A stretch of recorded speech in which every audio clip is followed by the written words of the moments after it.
ሰላም እንዴት ናችሁ? ውድ የዳጊ ቲዩብ ቻናል ቤተሰቦች አላችሁ። የዛሬ ደግሞ ልንነጋገር የመጣ ነው እንግዲህ ስለ ሰሞነኛው ጉዳይ ስለ እሸቱ መለሰ፣ ስለ ኮሜዲያን እሸቱ ይሆናል። እንግዲህ ስለ አንዳንድ ነገሮችን እንነጋገራለን። ሰሞኑን ስለደረሰበት ኪሳራና እንዴት ነው ሰው ሪስፖንድ እያደረገ ያለው፣ ኪሳራውስ በምን ምክንያት መጣ፣ እሺስ ማን ነው የሚለውን አብረን የምናየው ይሆናል። እንግዲህ የተለያዩ ሰዎችም የተለያዩ ዩቲዩበሮችም ቲክቶከሮችም አርቲስቶችም በራሳቸው የመሰላቸው ድጋፍም አስተያየትም እየሰጡ ይገኛሉ። እሱንም የምናየው ይሆናል። እንግዲህ ስለ አንዳንድ ነገር እንበል። እንግዲህ ለመጀመሪያ ጊዜ ወደ ዩቲዩብ የመጣው በስታንዳፕ ኮሜዲ ስራዎቹ ነው። ያኔ እንግዲህ ስራዎቹን አፕሎድ ሲያደርግ ግን ዩቲዩበር ለመሆን ብሎ ሳይሆን ሲያዘጋጃቸው የነበሩ የስታንዳፕ ኮሜዲ ስራዎችን ላላዩ ሰዎች ቀርጾ ለማስተላለፍ ነበረ። እንግዲህ መጀመሪያ ኮሜዲያን እሸቱን የማውቀው በኮሜዲ ስራዎቹ ነው። አብዛኛው ሰው የሚያውቀው በኮሜዲ ስራዎቹ ነው። ከዛሬ 7 ዓመት በፊት ነበር አብዛኞቹን የኮሜዲ ስራዎችን ሁሉንም የተመለከትኳቸው። እውነት ለመናገር እንግዲህ እንደ እሸቱ ያለ አይነት ስታንዳፕ ኮሜዲ እጅግ በጣም አዝናኝ የሆነና ጥራቱን የጠበቀ የኮሜዲ ስራ ተመልክቼ አላውቅም፣ ኢትዮጵያ ውስጥ ማለት ነው። በጣም ጽድት ያለ ኮሜዲ ስራዎችን ነበር የሚሰራው። ከዛ በኋላ ዩቲዩብ ላይ እንግዲህ አልፎ አልፎ መስራት ጀመረ። ከዛ ኢቢኤስ ደግሞ ገባ፣ የቤተሰብ ጨዋታ። ከዛ የቤተሰብ ጨዋታ እየሰራ ዩቲዩብንም ጎን ለጎን እየሰራ ነበር። ከዛ ዩቲዩብ ስራው አሪፍ መሆኑን ስላየ ራሱን ከቲቪ ሆስትነት አገለለና ወደ ዩቲዩብ ሙሉ ለሙሉ ተገለለው ማለት ነው። ከዛ ዩቲዩብ ላይ ገባ። እንግዲህ ያው ብዙ ፖድካስቶችም ላይ ሲናገር እንደሰማ ነው በጣም ብዙ ቦታ ያወራ ነበር። የሚያገኘውን ብር እንዳለ በሚሊዮኖች ያገኛል። በሚሊዮኖች የሚያገኘውን ብር ስራው ላይ ኢንቨስት ያደርገዋል ማለት ነው። እንግዲህ ይህን ኢንቨስትመንት አንዳንዶች እንደ ገንዘብ ብክነት የሚያዩት አሉ። ለምን ይውላል አንድ ዩቲዩብ ቻናል በቀላሉ ማስተዳደር ሲችል የውላ ነገር ለምን አንድ ስራ ላይ ያወጣል የሚሉ ሰዎች አሉ። እንግዲህ ያው ዶንኪ ቲዩብ ወደ 70 ምናምን በላይ ሰራተኞች ነበሩት ብሏል። እንደተናገረው አሁን ቀንሷቸው ወደ 40 ምናምን ከ40 በላይ አድርጓቸዋል። ስለዚህ ወጪውን ከ2 ሚሊዮን ብር በላይ ወራዊ ወጪው ከ2 ሚሊዮን ብር በላይ ደርሷል። ታዲያ ያገኘውን ገንዘብ በሙሉ ስራው ላይ ኢንቨስት በማድረጉ በአንድ በኩል ጠቅሞታል፣ ያው ጉዳትም ይኖረዋል። የጠቀመው ነገር ምንድነው ቢባል ዶንኪ ቲዩብ ትልቅ ብራንድ ሆኗል። አሁን ዩቲዩብ ሲባል ሰው መጀመሪያ የሚመጣለት እሸቱ፣ ዩቲዩበር ሲባል እሸቱ ነው መጀመሪያ ኢትዮጵያ ውስጥ ማለት ነው። የራሱን ብራንድ ገንብቷል።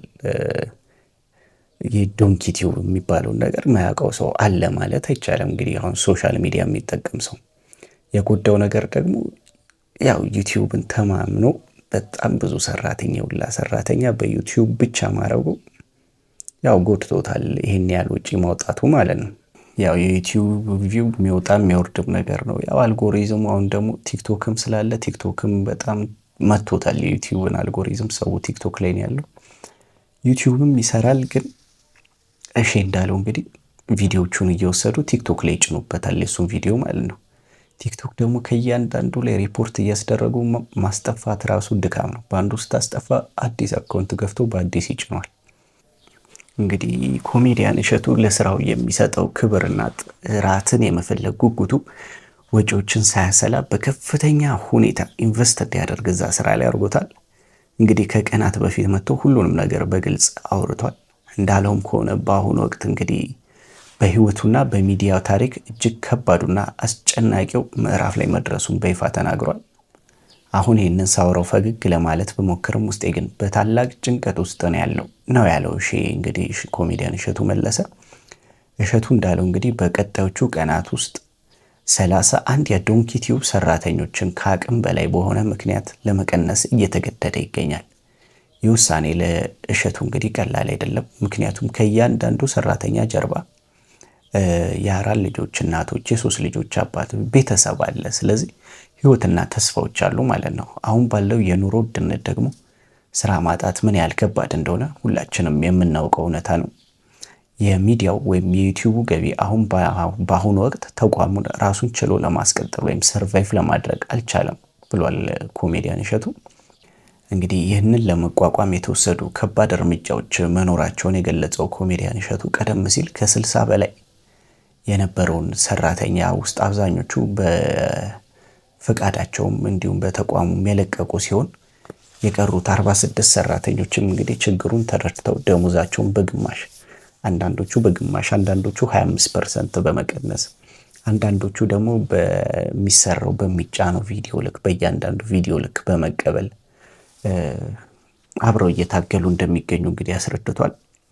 እንግዲህ ለድንቅ ልጆች የሚጠቀሙበትን የተስፎ ሲኒማ አዳራሽ ሰራተኞች የነበሩበትም ባለ 3 ፎቅ G+3 ህንፃ ሙሉ በሙሉ ለቋል።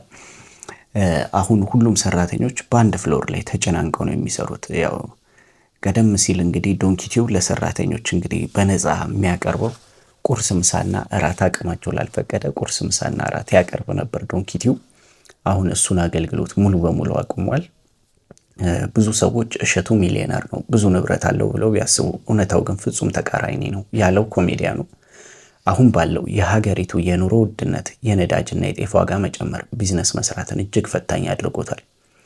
እሸቱ የደረሰበትን የገንዘብ ቀውስ ለመቋቋም ያደረገው መስዋዕትነትን አብራርቷል። መጀመሪያ እንግዲህ የሚወደው የሚስቱን መኪና ሸጦ የኢትዮ ቤስት ሪል ስቴት ቅድመ ክፍያውን እንደከፈለም ተናግሯል። ከዛ በኋላም ለስራ የሚጠቀሙበትን ሃይሩፍ መኪና ከዛም እንግዲህ ፕራዶን ሽጬ የመጨረሻ የቤቱን ክፍያ ከፈልኩ ነው የሚለው እሺ። እና አሁንም ያለኝ አንድ ቤትና አንድ መኪና ብቻ ነው አሁን በስሜ ያለው የሚለው እሺ። ያው ከጓደኞቼ ጋር አንድ ፍራሽ ላይ ተኝቶ ከማደር ተነስቼ እዚህ እንደ መድረሴ የትልቅ ስኬት ቢሆንም አሁን ግን ተቋሙ የህልውና አደጋ ተጋርጦበታል ብሏል።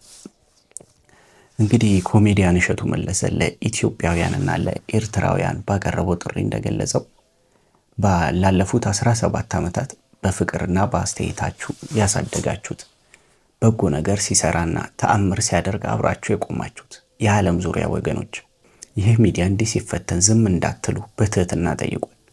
እሸቱ ዶንኪቲዩብን እዚህ ያደረሳችሁት እናንተ ናችሁ። ዛሬም የመጨረሻው ጥያቄ አንድ ነው።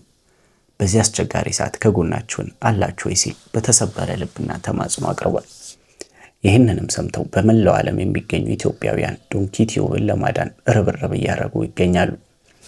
እንግዲህ እስካሁን ድረስ ከ2500 በላይ ሜምበሮች ዶንኪቲዩብን ተቀላቅለዋል። የቪዲዮ እስከምቀርጽበት ሰዓት ድረስ ከዚህ በኋላም እንድትቀላቀሉ እኔም መልእክቴን አስተላልፋለሁ። ያው ዶንኪቲዩብ እንግዲህ ትልቅ ሚዲያ ነው። በጎ ተጽዕኖ የሚፈጥር ሚዲያ ነው። እንደ ሌሎቹ ስድብ አይደለም፣ ዜና አይደለም። ለልጆቻችሁ ብታሳዩት ራሱ የሀገር ፍቅርን ስነ ስርዓታቸውን ይዘው ምናምን እንዲያድጉ የሚያደርግ በጋሽ እሸቱ ብታዩት ብዙ ነገር እየሰራ ያለ ሚዲያ ነውና እሺን እንደግፈው ላለው እንግዲህ የተለያዩ መልእክቶች ለኮሜዲያን እሸቱ ያስቀመጡ ሰዎች አሉ። ከነሱ መሃል እንግዲህ የኑቲ ዳሎል ዩቲዩበር ኑቲ ዳሎልን ሰምተን እንመለስ። እንግዲህ ኑቲ ምን አለ የሚለውን አብረን እንስማ። ሰሞኑን ኮሜዲያን እሸቱ ላጋጠመው ነገር እንደ ኮንቴንት ክሬተርና እንደ ቢዝነስ ሰው መፍትሄው ምንድነው ብለህ ታስባለህ? ኦኬ ሶ አሁን ላይ መደረግ ያለበት ኢሚዲየትሊ መደረግ ያለበት ነገር እገዛ ነው፣ እርዳታ ነው። እኛም ነገ ምን እንደሚያጋጥመን አናውቅም። ነገር ግን ለዚህ ችግር ዘላቂ መፍትሄና ሎንግ ተርም ሶሉሽን ብዬ የማስበው ነገር ለሁለት ይከፈላል። የመጀመሪያው አሪፍ ኮንተንት ስትራቴጂ ማውጣት ነው። ሁለተኛው ደግሞ ቢዝነስ ማኔጅ ማድረግ ነው ብዬ የማስበው። ኮንተንት ስትራቴጂ ስላችሁ ከዚህ በፊት እሱን ያሳደገው ይህን ያክል ሀብታም ያደረገው እናም ደግሞ በሰዎች ዘንድ ተወዳጅ ያደረገው ተደራሽነቱ ነው። ቪው ማግኘት አለበት። እንደ ድሮ አይነት ቪው ለማግኘት ደግሞ ጥሩ ኮንተንት ስትራቴጂ ያስፈልገዋል ብዬ ነው ማስበው እና ይህንን ካደረገ ጥሩ ቪው ካገኘ ጥሩ ገንዘብ ያገኛል፣ ጥሩ ማስታወቂያ ይሰራል፣ ጥሩ ነገር ላይ ይሆናል ነው ባጭሩ። ፊሊንጉ ራሱ ጥሩ ነው የሚሆነው። ቪው ስታጣ ኮንፊደንስ ጭምር ነው የሚጠፋው። ቪው ስታጣ ቀጣይ ቪዲዮ መስራት ሞራል ጭምር ነው የሚጠፋው እና አሪፍ ቪው የሚያገኝ ኮንተንት አዘጋጅቶ ያንን ኮንተንት በተደጋጋሚ ቢሰራ ወደ መጀመሪያው አቋሙ በአጭር ጊዜ ይመለሳል ብዬ አስባለሁ። ሁለተኛውና ብዙ ሰዎች ጋር ያለው ችግር ደግሞ ቢዝነስ በትክክል ማኔጅ አለማድረግ ነው። እንደ ኮንተንት ክሬተር እኛ ሁለት ነገር ነው ማኔጅ የምናደርገው። አንደኛ ቻናላችንን፣ ሁለተኛ ደግሞ እንደ ቢዝነስ ማኔጅ የምናደርጋቸው ነገሮች አሉ። አሁን ኮሜዲያን እሸቱ ሲል እንደሰማችሁት ብዙ ሰራተኞችን በውስጡ ቀጥሮ ያሰራል። ከዚህ በፊት 60 ምናምን ነበሩ፣ አሁን 40 ምናምን ደርሰዋል። ግን እኔ እንደ ታናሽ ወንድም የምመክረው ነገር በጭራሽ ይሄን ያክል ሰራተኛ ለአንድ ዩቲዩብ ቻናል አያስፈልግም ብዬ ነው ማስብ። አሁንም ሰራተኛ መቀነስ አለበት። ማክሲማም 15 ሰው በቂ ነው። ራሱ ቻናሉን ማኔጅ ያደርጋል፣ ክሬቲቭ ዳይሬክተር ይሆናል፣ የተወሰኑ ካሜራማኖች ያስፈልጉታል፣ ኤዲተሮች ያስፈልጉታል። ሌላው ነገር ተጨማሪ ነው። የሰው ጉሮሮ ምናምን መዝጋት ሳይሆን አላስፈላጊ ከሆነ አላስፈላጊ ነው ብዬ ማለት ስላለብኝ ነው። ለማንኛውም ሌላኛው እሱ ጋር ብቻ ሳይሆን አብዛኞቻችን ጋር ያለው ችግር ከዕዳ ጋር የተያያዘ ነው። እናንተ ሶሻል ሚዲያ ላይ የምታውቋቸው አብዛኞቹ ኮንቴንት ክሬተሮች በተለይ የመኪና ዕዳ አለባቸው። በኋላ መመለስ እንኳን የሚከብዳቸውን ያክል ብር ይበደሩና እድሜ ልክ ያንን ይከፍላሉ። ይሄ ነገር አስፈላጊነቱ በጭራሽ አይታየኝም። ለምን እንደ ኮንቴንት ክሬተር ኢትዮጵያ ውስጥ ካሉ ከአብዛኞቹ ሰዎች የተሻለ ወራዊ ገቢ ነው እኛ የምናገኘው አይደለ? ስለዚህ ያንን ወራዊ ገቢ እኮ የተወሰነ ጊዜ ለራሳችን ታይም ብንሰጥ ሳንበደር ማግኘት የምንችለው ነገር በጣም ብዙ ዕዳ ውስጥ መግባት አለ። ሌላኛው ደግሞ ፕሮሚሲንግ የሆነ ቪው በማየት ለምሳሌ የሆነ ሰዓት ላይ ቻናላችን በጣም አሪፍ ከሆነ ትልልቅ ኢንቨስትመንቶች ውስጥ ዘሎ መግባትም ትክክል አይመስለኝም። ይህንን ነገር የሚያስተካክሉ ከሆነ ዶንኪ ቲዩብ ከዚህ በፊት ከነበረው ነገር በላይ መሄድ የሚችል ጥሩ አቋም ላይ መመለስ የሚችል ቻናል ይመስለኛል። እና አሁን ለማንኛውም ኢሚዲየትሊ መደረግ ያለበት ነገር እገዛ ስለሆነ እሱ የሚጠይቃቸው ነገሮች አሉ። ላይቭ ስትሪም እያደረገ ነው። እዛ ላይ ገብታችሁ የቻላችሁትን ያክል እንድታደርጉ የኔም ቤተሰቦች ይሆናችሁ ሰዎች፣ እኔን የምትወዱኝ ሰዎች ይህንን ቻናል እንድንታደግ ጥሬን አቀርባለሁ። ሌሎችን ኮንቴንት ክሬተሮች ነገ ከነገ ወዲያ እኛ ምን እንደሚያጋጥመን ስለማናቅ እኛም ብንተባበር ብዬ ነው የማስበው። ይሄ ጥፋት ያ ጥፋት ማለት አሁን ምንም ትርጉም የለውም። ሁላችንም እንግዲህ የኑቲን ሀሳብ እንደሰማችሁት ነው። ያው ከተለቀቁት ሁሉ ትንሽ አሪፋ የሆነ ሀሳብ የኑቲ ስለሆነ ዩቲዩበርም ስለሆነ እንግዲህ በደንብ ችግሩንም ስለሚረዳው የእሱን ያመጣሁት ለዛ ነው። ያው ኑቲ እንዳለው እንግዲህ አንደኛ ሰራተኞቹ አሁንም መቀነስ አለባቸው ነው የሚለው። ለአንድ ዩቲዩብ ቻናል ከ15 በላይ ሰራተኛ ምንም አይሰራም እያለን ነው። ይህንንም እንግዲህ ያው እንደ ታናሽ ወንድም ምክር ስማኝ፣ ያው ለሺ መልእክቱን አስተላልፏል። እኔም እንደዛ ነው የሚመስለኝ። ችግሩ እንግዲህ አላቅም ብቻ እሺ እንግዲህ አሁን የሜምበርሺፕ ጉዳይ እየተስተካከለለት ነው፣ አሪፍ እየሆነለት ነው። በቀጣይም ቋሚ መፍትሄ አምጥቶ ዶንኪ ቲዩብን ወደ ቀደመ አቋሙ እንደሚመልሰው እርግጠኞች ነን፣ አንጠራጠርም። ለዛሬ ያስኩላችሁ ቪዲዮ ይህንን ይመስል ነበር። እንግዲህ ቪዲዮ ከተመቻችሁ ቪዲዮን ላይክ እንዲሁም ቻናላችንን ሰብስክራይብ በማድረግ ቤተሰብ ይሁኑ። በቀጣይ በሌላ ቪዲዮ እስከምንገናኝ ቻው።